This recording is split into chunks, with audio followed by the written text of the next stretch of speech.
Hello दोस्तों, नमस्ते। आज मैं बात करूंगा जो कि नारी शक्ति बंधन अधिनियम एक्ट, जो कि भारत में लोकसभा और राज्यसभा से इसे पारित कर दिया गया है और इसे राष्ट्रपति से भी मंजूरी मिल चुका है। आप देख सकते हैं कि इसे बहुत लंबे समय से हमारे भारत में इस कानून के माध्यम से इस कानून को पारित कराने के लिए कभी राज्यसभा में पास हो जाता था तो लोकसभा में रुक जाता था। अगर लोकसभा में पास हुआ तो राज्यसभा, अगर राज्यसभा और लोकसभा में दोनों में पास हुआ तो फिर जाकर के राष्ट्रपति के पास से वापस आ जाता था। इस तरह का समस्या जो था हमारे भारत में चल रहा था बहुत लंबे समय से, नारी शक्ति वंदन विधेयक के ऊपर में। तो इसमें यह देखा गया है कि अभी आपको नारी शक्ति वंदन विधेयक भारत की संसद दोनों सदन में इसे पारित कर दिया गया है और राष्ट्रपति के माध्यम से भी इस बिल पे मोहर लग चुका है। लेकिन इसमें यह कहा गया है कि इसके लिए महिलाओं की सामाजिक और आर्थिक की मजबूती को ध्यान में रखते हुए इस बिल को जल्द से जल्द लागू किया जाए। लेकिन इसमें इस बिल को तो तीनों तरफ से राष्ट्रपति, लोकसभा और राज्यसभा के तरफ से मंजूरी मिल चुका है, लेकिन इस बिल को ये क्लियर नहीं है कि यह कब तक के लागू होगा भारत में। और इसके लिए जो कभी इसके अनुसार आपको पता है कि इस तरह का सोच जो है भारत सरकार की सोच है कि हमारे देश की जो महिलाएं हैं वो शक्तिशाली बने और हर चीज़ में उनका सम्मान हक मिले और आगे की ओर बढ़े, ताकि अपना देश आगे की ओर देश की विकास में सहयोग करे।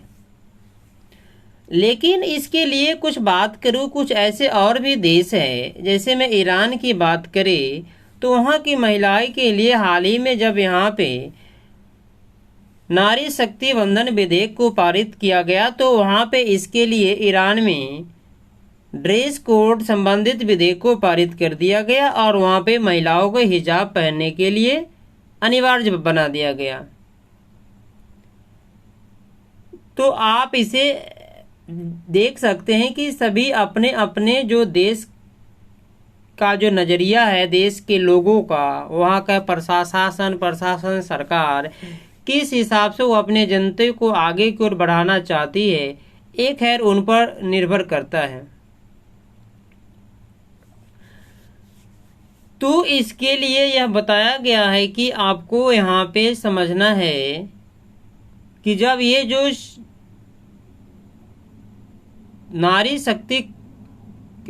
शक्ति बंधन विधेयक जो पास हुआ तो इसमें इस सर्वे में आप कुछ ऐसे भी समझ सकते हैं कि जब लोकसभा में संविधान 128वां संविधान संशोधन विधेयक 2023 नारी शक्ति बंधन विधेयक को पारित किया, ये सबसे बड़ी भारत सरकार के लिए मील का पत्थर साबित हुआ, ताकि उससे पहले जो भी सरकार आए उससे इस बिल को पारित कराने में बहुत मशक्कत की और लेकिन बिल भी पारित नहीं हुआ। 3 दशक से लंबी बिल यह पड़ा हुआ था और इससे कोई भी निश्चित समय सीमा तय नहीं है। कानून तो बन गया है लेकिन इसकी कोई समय सीमा अभी भी नहीं है। लोकसभा और राज्य विधानसभाओं से तक की समिति इसके लिए बावजूद महिलाओं को केंद्र में रखकर इसे आकांक्षाओं को ध्यान में रखते हुए इसे कानूनी अधिकार लोकतांत्रिक को स्थापना के संबंध में इस बिल को पारित कर दिया गया और इसे हमें वित्तीय समावेश को ध्यान में रखते हुए उसे सशक्तिकरण की उम्मीद जगा है। हालांकि इस्लामी दुनिया में इसे बाहर के देशों में भारत के महिलाओं के श्रम बल में भागीदारी बहुत ही सबसे कम है। सही बात है, सबकी अलग अलग देश की अलग अलग औरतें की सबकी नियम होती है और सबका अपने अपने देश को कंट्रोल करने का तरीका भी है। आप देखिए, बात कर लेते हैं जुलाई 2021 से लेकर के जून 2022। इसके अनुसार आप जो इसमें देखा गया है कि जो महिला श्रम बल भागीदारी था, इसकी दर जो था वो 24.8 था और इसकी तुलना में पुरुष आधी से भी कम है, यानी कि पुरुष की तुलना में यह कम है। स्टेट ऑफ वर्किंग रिपोर्ट के अनुसार यह पता चला है कि जब महिला का रिपोर्ट बताया गया तो इसमें रिपोर्ट में यह दर्शाया गया है कि जब 2019 के बाद जब ईश्वर रोजगार वाली महिलाओं की हिस्सेदारी में निरंतर वृद्धि हुआ है। आप जानते हैं कि 2019 के पहले हमारे देश की महिलाएं उतने काम नहीं करती थी जितनी कि अभी करती है। उनकी अलग अलग तरह के भागीदारी मिला है और 2019 में जब कोविड महामारी के समय जब हुआ तो इससे निपटने के लिए पुरुष और महिला दोनों अपने अपने भागीदारी और हिस्सेदारी और कर्तव्य को निभाए। उसी हिसाब को सरकार भी इस तरह को ध्यान में रखते हुए, और यह हमारा पहले की बात है कि जो भारत की जो परंपरा है, जो महिलाओं की बराबरी का हक देना, उसको ध्यान में रखते हुए इस चीज़ को दर्शाया गया कि अब उसे नारी शक्ति वंदन विधेयक को किसी भी कीमत में पारित करा दिया जाए, सबकी सहमति से।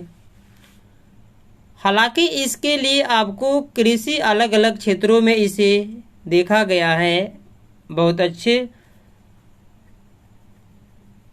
वृद्धि हो रहा है। और इसमें यह भी देखा है कि भारत की ग्रामीण क्षेत्र की और महिलाएं और शहरी क्षेत्र की महिलाएं कुछ ज़्यादा वृद्धि कर रही है और ग्रामीण क्षेत्र की जो महिलाएं हैं वो बहुत ही कम वृद्धि कर रही है। इसके लिए सरकार ने एक स्कीम निकाला था, जनधन योजना। इसके माध्यम से यह सरकार की यह मानसा था कि इस योजना के तहत में हमें दोनों शहर की औरतें और ग्रामीण की महिलाएं दोनों को इसमें जोड़ना था ताकि उन सभी को समान हक मिले। आखिरकार की इसमें यह देखा जाता है कि इसके लिए आपको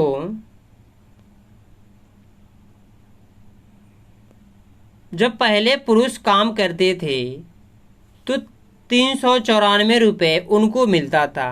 अगर उसी जगह पर अगर महिलाएं अगर काम करती थी तो उसकी मजदूरी 273 रुपये था। इस तरह को इस बीच की दूरी खाई को भरने के लिए महिला शक्ति वंदन विधेयक की बहुत ज़रूरत था, ताकि काम तो दोनों करती है, तमाम परिस्थिति में उसे महिलाओं को रोजगार की परिदृश्य को मजदूरी की दशा में उसको सुधारना बहुत जरूरी था। और 2013 में जब 6% था और इसे 2022 में देखा गया तो इसे 18% तक पहुंच गया। परंतु आप जानते हैं कि भारत अभी भी इस मामले में स्विट्जरलैंड और अमेरिका और ब्रिटेन के देशों में से बहुत पीछे है। महिलाओं प्रतिनिधित्व को 40% से अधिक है और अभी हमारे देश में प्रधानमंत्री जनधन योजना और मुद्रा योजना जैसे कार्यक्रम चलाए और वित्तीय समावेश क्षेत्र में महत्वपूर्ण प्रगति हुई। इस तीनों योजना से हमारे भारत की महिलाएं को सबसे ज़्यादा फायदा हुआ और इसमें सबसे ज़्यादा जुड़े। परंतु इस तुलना में आपको खाता में भी बहुत बचत हुई और इससे हमें नेशनल फैमिली हेल्थ सर्वे के अनुसार देखा गया है कि ग्रामीण क्षेत्र की केवल 47% महिलाएं के पास मोबाइल है और 67% शहरी क्षेत्र के महिलाएं के पास सब चीज़ अवेलेबल है। लेकिन वही बात ग्रामीण क्षेत्र की बात करेंगे तो वहाँ की महिलाओं को ज़्यादा सुविधा नहीं है। इसी को खाई को कम करने के लिए इस तरह का भारत सरकार के द्वारा योजना चलाया जाता है। Thank you.